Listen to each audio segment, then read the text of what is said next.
بسم اللہ الرحمن الرحیم۔ السلام علیکم۔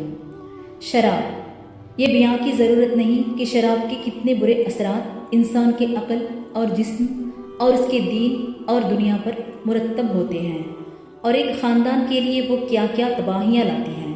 اور یہ بات بھی ظاہر ہے کہ قوم اور سماج مطلب سوسائٹی کی مادی، اخلاقی اور روحانی زندگی کے لیے یہ کس قدر خطرناک اور مہلک ہیں۔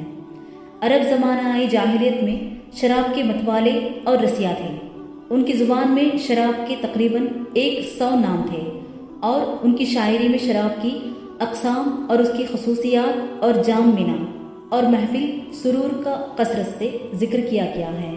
جب اسلام کی آمد ہوئی تو اس نے تربیت کا نہایت حکیمانہ انداز اختیار کیا اور دھیرے دھیرے اسے بالکل حرام قرار دیا۔ اسلام سے سب سے پہلے نشے کی حالت میں نماز پڑھنے کی ممانعت کی۔ اس کے بعد یہ بات ذہن نشین کرائی گئی کہ شراب کا گناہ اس کے فائدے سے بڑھ کر ہے، اور آخر میں سورہ مائدہ کی آیت نازل ہوئی جس نے شراب کے قطعی حکم یوں بیان کر دیا۔ سورہ مائدہ 90 اور 91 میں ایسا ہے: اے ایمان والو، شراب، جوا، آستان اور پاسے کے تیر بالکل نجس شیطان کام ہے، ان سے بچو تاکہ تم فلاح پاؤ۔ شیطان تو یہ چاہتا ہے کہ شراب اور جوے کے ذریعے تمہارے درمیان عداوت اور بغض ڈالے اور تمہیں اللہ کی یاد اور نماز سے روکے۔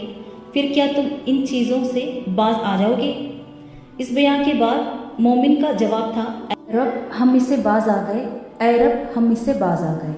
نبی کریم صلی اللہ علیہ وسلم نے اس بات کو کوئی اہمیت نہیں دی کہ شراب کس چیز سے بنائی جاتی ہے، بلکہ اس کے اثر کو یعنی نشے کو قابل لحاظ سمجھا۔ لہٰذا جس چیز میں نشہ لانے کی قوت ہو وہ شراب ہے، چاہے لوگوں نے اس کا کوئی سا بھی نام رکھا ہو اور چاہے وہ کسی چیز سے تیار کی گئی ہو۔ شراب کی اس حقیقت کے پیش نظر بیئر اور اس کی جیسی تمام چیزیں حرام ہیں۔